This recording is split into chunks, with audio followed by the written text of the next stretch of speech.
Market Mantra. Market Mantra.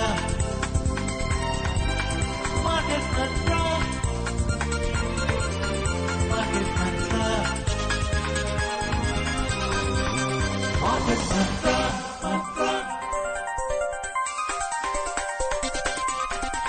Market Mantra.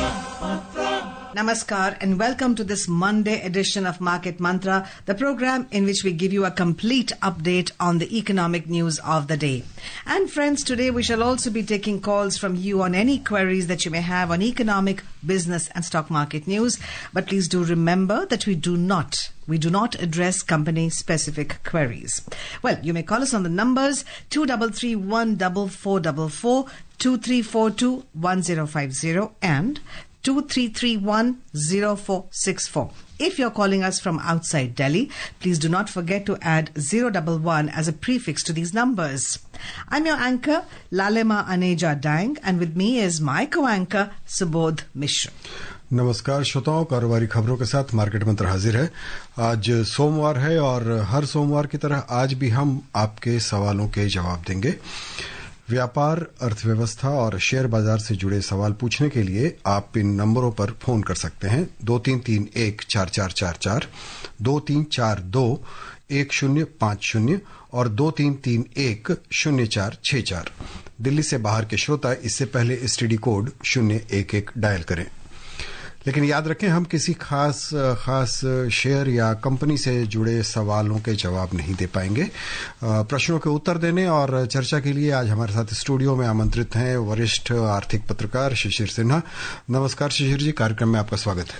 नमस्कार, बहुत बहुत धन्यवाद। पहले हेडलाइंस के साथ लालिमा जी, thank you, Subodh. Yes, friends, let's begin with the headlines. Benchmark domestic indices climb over 1%.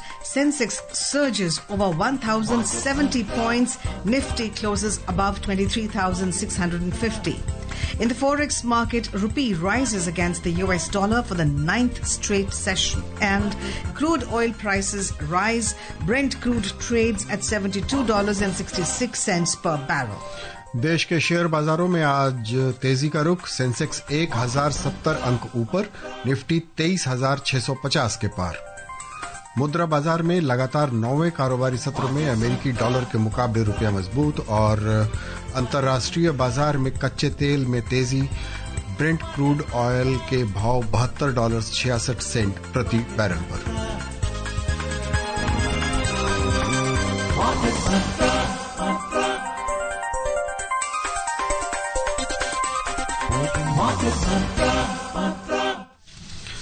आइए पहली खबर पे नजर डालते हैं कि आज देश के शेयर बाजारों का क्या हाल रहा है। देश के शेयर बाजारों में लगातार छठे कारोबारी सत्र में तेजी का रुख बना रहा और प्रमुख सूचकांकों में 1% से ज्यादा की बढ़त देखी गई। बैंकिंग, वित्तीय सेवाओं और रियल्टी क्षेत्रों में तेजी से बाजार में उत्साह बना रहा। साथ ही विदेशी निवेशकों की बिकवाली पर लगाम लगने से भी कारोबार में सकारात्मक रुख कायम रहा। 7 फरवरी के बाद आज सेंसेक्स पहली बार कुछ समय के लिए 78,000 से ऊपर निकल गया, जबकि निफ्टी 6 फरवरी के बाद आज पहली बार कारोबार के दौरान 23,700 से ऊपर निकल गया। बॉम्बे स्टॉक एक्सचेंज का सेंसेक्स 1,079 अंक यानी 1.4% बढ़कर 77,984 पर बंद हुआ। नेशनल स्टॉक एक्सचेंज का निफ्टी 308 अंक यानी 1.32% बढ़कर 23,658 पर रहा। बीएसई के अन्य सूचकांकों में भी बढ़त देखी गई। मिड कैप इंडेक्स 1.3% और स्मॉल कैप में 1.1% से ज्यादा की बढ़त देखी गई। All right, we are now joined by Sanjeev calling us not too far from Delhi, from Gurugram. जी संजीव जी, अपना सवाल पूछिए। जी नमस्कार जी। नमस्कार जी। हाँ जी, जैसे कि गोल्ड हमेशा ऊंचा लेता रहता है, ऊंचाई पे जाता रहता है, ये कभी नीचे आता नहीं दिखा, वो भविष्य में देख लिया। और जो इस समय बजट आया था उसमें 12 लाख तक की इनकम पर कोई टैक्स नहीं था। क्या एफडी पे भी, अगर एफडी है तो उसमें अगर अभी टैक्स लागू है कि नहीं है? क्योंकि ब्रांच वाले बोलते हैं कि इस पे कोई नियम अभी नहीं आया, बाकी इनकम पर 12 लाख तक है। इसके बारे में जरा बताएंगे। संजीव जी, आपने 2-3 मुद्दे उठाए हैं। मुझे लगता है कि जो इसमें महत्वपूर्ण जो आपका सवाल है वो फिक्स्ड डिपॉजिट को लेकर के है। उसकी कर की व्यवस्था में कोई बदलाव नहीं हुआ है। जो आपके 40,000 और 50,000 की बात है, लेकिन हाँ, टीडीएस का एक नॉर्म है जहां पर बदलाव किया गया है, वो है सीनियर सिटीजन के लिए, जो कि वहां पर 1 लाख रुपए तक का जो उनका इंटरेस्ट इनकम है उस पर उनको कोई टीडीएस नहीं लगेगा। और जो 60 साल से कम उम्र के लिए हैं उनके लिए जो दर पहले 40,000 रुपए हुआ करती थी उसे 50,000 रुपए कर दिया गया है। ये फाइनेंस बिल 2025 का हिस्सा है और जैसे ही इसको संसद से मंजूरी मिलेगी उसके बाद ये लागू होगा। उम्मीद है कि 1 अप्रैल 2025 से लागू होगा। अभी के समय में जो पुरानी दरें हैं वो चलती रहेंगी। तो फिक्स डिपॉजिट और जो भी इंटरेस्ट इनकम होता है आपको बैंक डिपॉजिट से, उसके लिए नई व्यवस्था प्रस्तावित है जो कि 1 अप्रैल 2025 से होगी। जी, जयपुर से जितेंद्र हमारे साथ हैं। जितेंद्र, स्वागत है आपका, सवाल पूछें। हाँ, अच्छा सर, जैसे एक पूछना था एक चीज कि जैसे 15-20 साल के मतलब हिस्ट्री इतिहास में कौन सा फंड अल्टीमेटली अच्छा करता है, लार्ज कैप या मिडिल वाला, जैसे निफ्टी 50 या उसके ऊपर वाला? अगर 15-20 साल का रिकॉर्ड देखा जाए तो लास्ट में कौन अच्छा करता है एकदम? देखिए, वैसे तो म्यूचुअल फंड के लिए रविवार का दिन ज्यादा बेहतर होता है जब आपके लिए विशेष तौर पे मार्केट मंत्रा में म्यूचुअल फंड पर चर्चा होती है। लेकिन एक सामान्य समझ से मैं ये कह सकता हूं कि जब आपका टाइम होराइजन 15 से 20 साल का है तो आप अगर लार्ज कैप में रखते हैं वो ज्यादा अच्छा है। और लार्ज कैप के साथ साथ कुछ उसका जो एलोकेशन है वो आप बैलेंस या मिक्स्ड फंड में भी कर दें तो वो ज्यादा बेहतर होगा। All right, we are now connected to Bengaluru, and a very regular listener and a caller, N.R. Prasad ji, is with us. Yes, Mr. Prasad, please ask your question. Yes. Hi, good evening, Market Mantra. Good evening. This is N.R. Prasad from Bangalore. Ji. Hello, Lalima ji. Hello, Subodh ji. Hello. Hello, Mishra ji. Good evening to you. There are 2 questions. Ji. Mr. Mishra. No, Mr. Sinha, we have Shishir. In just 6 trading session, including today, market valued 4,155 points up. Really cheering news for all the investors and traders. But point to be noted here is most of the sectors rallied, but except for the IT. Any specific reason for this? And actually, what triggered for rallying for 4,155 points? My second question is, with the tariff now anti-dumping duty is also imposed. So, is there going to be, for our shares, is going to be any dent in the coming days? Thank you. These are my 2 questions, sir. Coming to your first question, which is regarding more than 4,000 points rise in stock market. See, in US after this Federal Reserve meeting, the indications are that the interest rate are going to be lowered. And since the inflation in US is expected to be on the higher end and the economic indicators in USA are not showing very good signs, so that was the reason why the Federal Reserve has given indication about the rate cut. And whenever there is a rate cut sign, it's a very good news for the stock market. And at the same time, you must have seen that after we have during the last 1.5 month we have seen large scale of selling that made the stocks very valuable. That's very attractive, and that is why people are putting money into that. Coming to a specific question about the IT, globally we are seeing that the IT expenditure, especially for the outsourced services, are coming down. We are seeing some kind of slowdown in Europe. Also in US, we are not seeing the kind of rise in the corporate spending, and that is the reason why we are not seeing any kind of rally in the IT unlike any other sector. So this is the answer to your first question. Coming to your second question about, if I can remember correctly, he talked about something. I'm just trying to recall, Mr. Prasad. I will come back to you after that. Yeah. Before that, you can take the phone call from Shishir, one small point. Has IT reached its saturation point, considering the fact that now we are all talking about AI, and AI is the future? Does it give IT a bit of a hit? No, I don't think so. I don't think so because the IT sector is one sector which is always on a kind of evolving mood. It's not something that they are in. I mean, so once they have developed a software and they will be in a. I mean, okay, we have done something and we are now going into a slipping mode. That won't happen. So I don't think that IT sector has reached a saturation stage. It all depends upon what kind of corporate spending is there. And when you are seeing slowdown in Europe, when you are seeing some kind of slowdown in US. That is going to impact the IT sector and that is what happening in the stock market. Right. अगले collar हैं पुणे से हितेश। हितेश, स्वागत है आपका, सवाल पूछें। Hi sir, good evening. Sir, मेरा question insurance से लेकर है। मैंने 2024 में अपने सिस्टर के लिए 3 साल के लिए हेल्थ इंश्योरेंस का पेमेंट किया था। अभी पॉइंट ये है कि मेरी सिस्टर का जो नेशनलिटी है पहले इंडियन था, अब उनका यूएसए हो गया है। तो अभी जो इंश्योरेंस है 2026 तक है, तो क्या यूएस से जो एनआरआई हो गए हैं उनके हिसाब से भी उनको इंश्योरेंस के बारे में मुझे मतलब मैं समझ नहीं पा रहा हूँ कि अगर वो उनको इंश्योरेंस कंपनी को बताना पड़ेगा या उनको बेनिफिट मिलेगा, कभी ये पूछना। हितेश, जो भी मेडिक्लेम पॉलिसी आपने ली है वो इंडिया के लिए है, भारत के लिए है कि भारत में अगर कोई इलाज कराना तो आप कर सकते हैं। जब भी आप बाहर की बात करते हैं तो आप ओवरसीज मेडिक्लेम लेते हैं जिसकी प्रीमियम की दरें अलग होती हैं, वो अलग अलग समय के लिए होती है। और अगर आप कहीं लंबे समय के लिए जैसे 6 महीने के लिए, जैसे एनआरआई आपने कहा कि आपकी बहन एनआरआई हो गई हैं, तो यानी कि 6 महीने से ज्यादा का समय वो विदेश में गुजार रही हैं, तो ऐसी सूरत में आपको वहां पर की पॉलिसी का ध्यान में रखना होगा। जो आपने यहां पॉलिसी ले रखी है वो स्पेशली डोमेस्टिक मार्केट के लिए है। आप अगर उनको बताएंगे भी इंश्योरेंस कंपनी को, तो वो आपको ओवरसीज मेडिक्लेम के लिए ही आपको आग्रह करेंगे। 2 अलग अलग पॉलिसी है वो। Right. Certainly insurance companies wouldn't like to spend in dollars for somebody who is not residing in their country, in our country. All right, let's move on. Very close by, we are broadcasting from Delhi, and from Delhi we have Sanjeev Bharadwaj. Ji Sanjeev ji, सवाल पूछिए।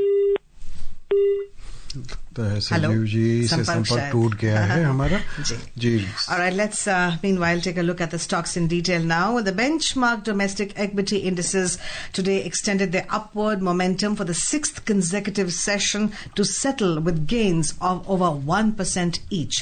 The market sentiment was driven by rally in banking, financial services and realty sectors amid renewed optimism over reversal in foreign fund outflows and bargain buying. The Sensex had crossed 78,000 for the first time since February 7, while Nifty 50 had surpassed 23,700 for the first time since February the 6th in intraday trade today. The 30-share index at the Bombay Stock Exchange, Sensex, surged 1,079 points or 1.4% to close at 77,984. The National Stock Exchange, Nifty 50, jumped 308 points or 1.32% to settle at 23,658. The broader market indices at the BSE also logged gains. The mid-cap index advanced over 1.3% and small-cap index added over 1.1%. In the Sensex index, 23 out of 30 companies ended in positive territory. Among the top gainers, NTPC surged over 4.6%, Kotak Bank gained over 4.5% and SBI Bank increased more than 3.7%. Conversely, among the top laggards, Titan dropped over 2.6%, IndusInd Bank slipped over 2.4% and Zomato lost over 2.1%. In sectoral indices at the BSE, all 21 sectors logged gains. In the top gainers, BankX rose over 2.5%.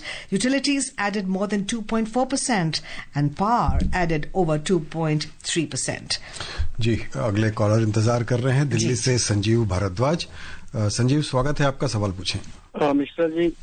Mishra ji, नलिमा जी, नमस्कार। मेरी request है question के रूप में जी। Mutual fund segment में मोनिका हलन और विनोद भट्ट इन्होंने बहुत अच्छा काम किया है एज ए एजुकेशन देने में।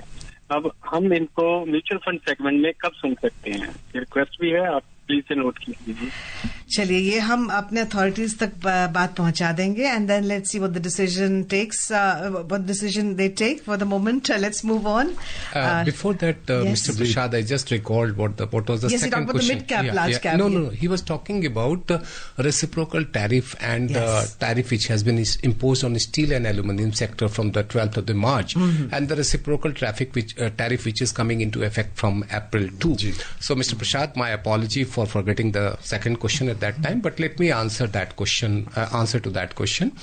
Since the steel and aluminum sector, since some duty has been imposed from March 12, there have been some impact on these two sectors. But now the most important thing is the April 2 deadline, because that is the deadline from which the reciprocal tariff is going to be imposed. Discussions are going on, and hopefully we will have some solution. But we believe that there will be some kind of duty impact on our industries, because our tariffs on some of the sectors are slightly on a higher end as compared to US. But please remember that we are an emerging economy, and our tariff cannot be the same like a developed nation. Right. All right, we're now connected with Mysuru, and Kumar Naik is with us. Yes, Kumar ji, are you there online with us? Yes, yes, ma'am. Good evening. Good evening. Please ask a question to sir, सभी को studio में मौजूद सभी को मैं नमस्कार कहता हूँ। कर्नाटका के मैसूर से मैं कुमार नाइक बोल रहा हूँ सर। जी, नमस्कार जी। मैडम, मेरा सवाल ये है, एक्चुअली मैं एक विजुअली चैलेंज हूँ, ब्लाइंड पर्सन। तो मेरा ये जानना है किसी सेक्टर में एफडी फिक्स्ड डिपॉजिट में हमको लाइक प्राइवेट सेक्टर बैंक में या इंश्योरेंस कंपनी में या पोस्टल ऑफिस में हायर रेट, क्योंकि हायर रेट कहाँ मिलता है हमको, ये रेट ऑफ इंटरेस्ट में?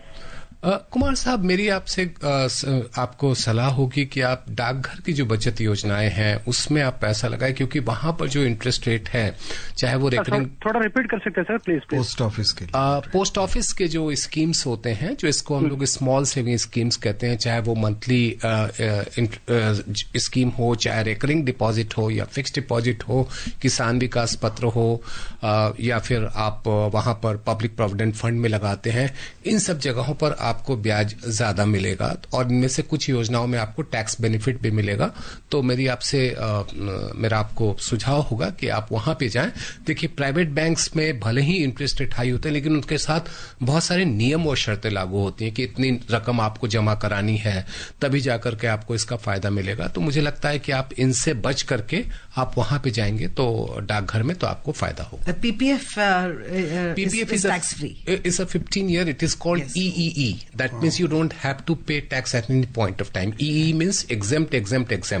Provided that you are opting old tax regime. Under the new tax regime, there is no tax benefit. कोई फायदा नहीं उसमें, और उसमें पैसे आपके रुक जाते हैं 15 साल के लिए। लेकिन देखिए, अभी जो 15 साल के लिए अगर आप टैक्स बेनिफिट के हिसाब से सोच रहे हैं तो आपके लिए PPF एक बेहतर विकल्प है, लेकिन आपको ओल्ड स्कीम में जाना होगा। और अगर आप न्यू टैक्स रिजीम में है तो आपको कहीं भी वो बेनिफिट नहीं मिलने वाला है। All right, we are now connected with Rajasthan. Subhash ji is online with us. जी सुभाष जी, सवाल पूछिए अपना। नमस्कार मार्केट मंत्रा। नमस्कार जी। मैं एक रिटायर्ड ऑफिसर हूँ पब्लिक सेक्टर अंडरटेकिंग से। मेरे को डोमिसिलरी ट्रीटमेंट के लिए एनुअली कुछ अमाउंट मिलता है। मेरे को जानना था कि ये अमाउंट टैक्सेबल है या नहीं। और दूसरा क्वेश्चन ये था कि सुभाष जी, एक मिनट, किस ट्रीटमेंट के लिए आपने कहा? ये डोमिसिलरी मतलब ट्रीटमेंट होता है, मतलब कुछ भी कुछ होता है बीमार तो आप ये कंपनी मतलब दे देती है हमको। अच्छा, यानी कि आप वहाँ पर रीइंबर्समेंट ले लेते हैं जो भी आप रीइंबर्समेंट नहीं है, कंपनी दे देती है। अच्छा, फिक्स्ड अमाउंट है आपके लिए, साल का फिक्स्ड अमाउंट। ओके, ठीक है। तो क्या वो टैक्सेबल है, ये जानना था। ओके, दूसरा सवाल आपका? दूसरा सर ये था PPF के अंदर जैसे मेरे को 30 साल हो गया, अभी मैं उसको एक्सटेंड करना चाहता हूँ अगले 5 साल के लिए। तो उस 5 साल में अगर मैं कोई अमाउंट मेरे को उसमें डालना जरूरी है क्या, या मैं पैसा उससे विड्रॉ कर सकता हूँ साल में एक बार, ये जानना था।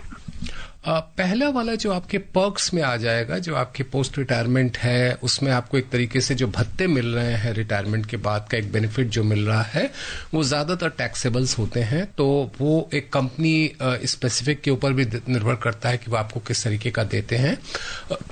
तो वहां पर एक बार आप जरूर चेक कर लीजिएगा। लेकिन जहां तक मेरी समझ है कि ऐसे पर्क्स जो है वो टैक्सेबल होते हैं। दूसरा, जहां तक पीपीएफ के रिन्यूअल का सवाल है, देखिए पीपीएफ के रिन्यूअल कराने में बिल्कुल सही फैसला होता है कि आपको साल दर साल ऊंचे ब्याज दर का भी फायदा मिलता है, एक तरीके से कंपाउंड इंटरेस्ट भी हो जाता है, एक बड़ी रकम मिलती है, और सबसे बड़ी बात है कि उस पर आपको टैक्स नहीं देना पड़ता, बशर्ते कि आप ओल्ड टैक्स रिजीम में, अगर न्यू में अगर आप आ जाते हैं तो जो भी आपको सुविधाएं अब तक मिल चुकी है वो ठीक है, लेकिन नए आपको उसमें जो है वो नहीं मिलेगी। क्या आप पैसा निकाल सकते हैं? ये थोड़ा सा मुझे इसके ऊपर विचार करना होगा। जहां तक मेरी समझ है कि शायद आप 5 साल के बाद लोन के तौर पे जो है वो पैसा निकाल सकते हैं, बाद में आपको रीइंबर्स करना पड़ता है उसको। जी, अगले कॉलर है हरियाणा से राजेंद्र। राजेंद्र जी, स्वागत है आपका, सवाल पूछें। हाँ, नमस्कार। नमस्कार।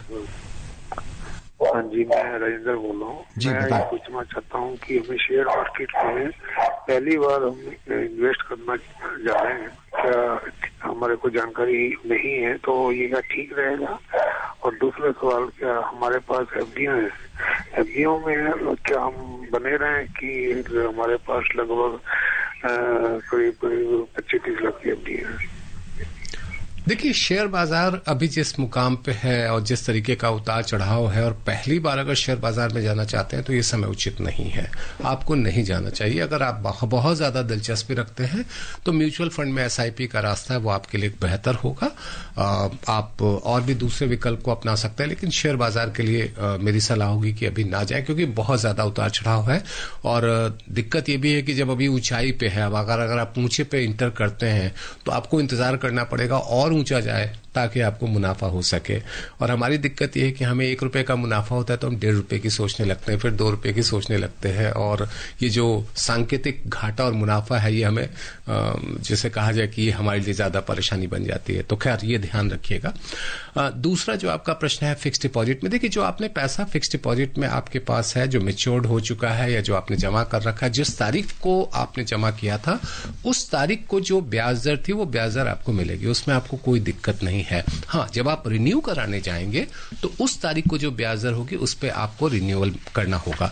तो अभी कई बैंकों ने फिक्स डिपॉजिट की ब्याज दरें बढ़ाई हैं, तो आप रिन्यू करा सकते हैं अगर आपको पैसे निकालने की जरूरत नहीं है तो। All right, we are connected to Yogesh Sharma from Delhi. Yogesh ji, please ask a question. Thank you so much. नमस्कार सर, सर मेरा सवाल ये है कि ये बाजार में कहते थे पहले के जमाने में ऑपरेटर काम करते थे और रिटेल निवेशकों को ट्रैप करते थे, तो क्या आज भी बाजार में ऑपरेटर होते हैं, और क्या इनसे बचने का कोई पैमाना या कोई तरीका ऐसा है कि रिटेल निवेशक इनसे बच सकते हैं? योगेश जी, काश ये गुण मेरे अंदर भी होता कि मैं आपको ये बता पाऊं कि उनसे कैसे बचा जाए। क्योंकि देखिए, हमारे यहाँ एक चीज आपको ध्यान में रखना है कि वित्तीय साक्षरता हमारे यहाँ बहुत कम है, फाइनेंशियल लिटरेसी हमारे यहाँ कम है, तो मार्केट की जो तकनीकी चीजें हैं ना उसको समझना इतना आसान नहीं होता है। या तो आप निवेशक होते हैं या कारोबारी होते हैं। तो जब आप निवेशक होते हैं, खुदरा निवेशक होते हैं, छोटे निवेशक होते हैं, तो एक निश्चित समय के लिए आप पैसा लगाते हैं। अगर आप हर सेकंड और हर मिनट और हर घंटे के हिसाब से बाजार में चलना शुरू करें तो आप एक कारोबारी हो जाते हैं। तो बाजार की अपनी भाषा है, वो समझनी पड़ती है। तो अगर मैं बहुत संक्षिप्त में आपके सवाल का जवाब दूं तो ये इतना आसान नहीं है कि बाजार की जो गहराई है उसको एक बाहर बैठ करके आप समझ सकें। तब तक हम यही कह सकते हैं योगेश जी, मार्केट मंत्रा सुनते रहिए तो फाइनेंशियल लिटरेसी बढ़ती रहेगी, ऐसी आशा हम रखते हैं। जी, कॉलर है हमारे पास मद्रास से रमेश हैं। रमेश, स्वागत है आपका, सवाल पूछें। हेलो जी, हेलो रमेश, सवाल पूछें। Good evening sir. Good evening. I'm calling from Madras. I'm a senior citizen. Yeah. I have invested in mutual fund about 10 years back in various companies. I am single. Okay, I don't have anybody now. So I just want to know what is the procedure. Suppose can I give this money to some of my acquaintances or friends, anybody? You can gift it, but the person, if he or she is not your blood relation, then it will be a taxable thing.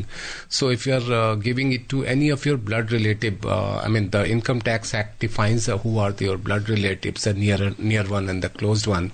So that the tax treatment you have to keep in mind, and you can certainly donate to anyone else, and there should not be any problem in that. All right, we are now joined by Gaurav from Ghaziabad. जी गौरव जी, सवाल पूछिए। जी Good evening, Market Panther team. Good So evening. my question is, which sector, last time also I asked, will now be shining if FII do return? And ये जो भी आए हैं, क्या FII की आने की वजह से चमक आई थोड़ी सी, या it is because of some other reason? And finally, if government of India is reducing tax limits and enhancing it up to 12 lakhs, does it expect the rupee to buying power to go down so much that, or what is the reason for reducing the taxation, increasing the taxation limits? Yeah. Coming to your first question about the sectoral, I mean, at this moment, I believe the financial sector is one area where we are seeing a lot of good potential. We are also seeing in the FMCG good potential because of more spending we are expecting from the people who are having more income in the hand after this new tax law. Talking about your second part of your question, that whether it is because of FII or because of any other region, I believe it's a combination of both, domestic as well as the FII. It's not just alone the FII who are pushing the market up. जी, ये अगली खबर पे नजर डालते हैं। अंतर banking विदेशी मुद्रा बाजार में आज अमेरिकी डॉलर के मुकाबले रुपया 34 पैसे बढ़कर 85 रुपये 64 पैसे प्रति डॉलर पर पहुंच गया। भारतीय मुद्रा में लगातार 9वें कारोबारी सत्र में तेजी बनी रही। उधर दुनिया की 6 प्रमुख मुद्राओं की तुलना में डॉलर की स्थिति दर्शाने वाला सूचकांक समाचार तैयार किए जाने तक अंतर दिवसीय कारोबार में 103.91 पर चल रहा था।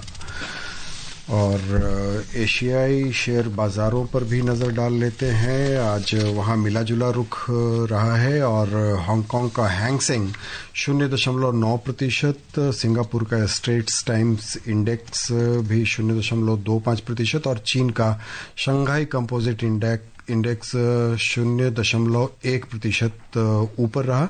उधर साउथ कोरिया का कोस्पी 0.4% नीचे आ गया और जापान के निक्केई में 0.2% की गिरावट देखी गई। यूरोपीय बाजार पर नजर डालें तो समाचार तैयार किए जाने तक वहां तेजी का रुख था। जर्मनी का डैक्स 0.4% ऊपर था, जबकि फ्रांस के कैक और लंदन के फुट्सी दोनों में 0.1% की बढ़त दिख रही थी। Let's take a look at the oil prices now. Well, oil prices rose in choppy trade today as investors weighed the impact of fresh US sanctions on Iranian oil exports. Brent crude was trading almost 0.7% up at $72.66 per barrel. WTI crude was trading over 0.7% up at $68.81 per barrel when reports last came in. And what's news about the yellow metals, about the gold? सर्राफा बाजार में सोना आज गिरावट के साथ कारोबार कर रहा था। अंतिम समाचार मिलने तक भारत में 24 कैरेट का सोना 0.09% गिरकर 88,130 रुपए प्रति 10 ग्राम के स्तर पर था।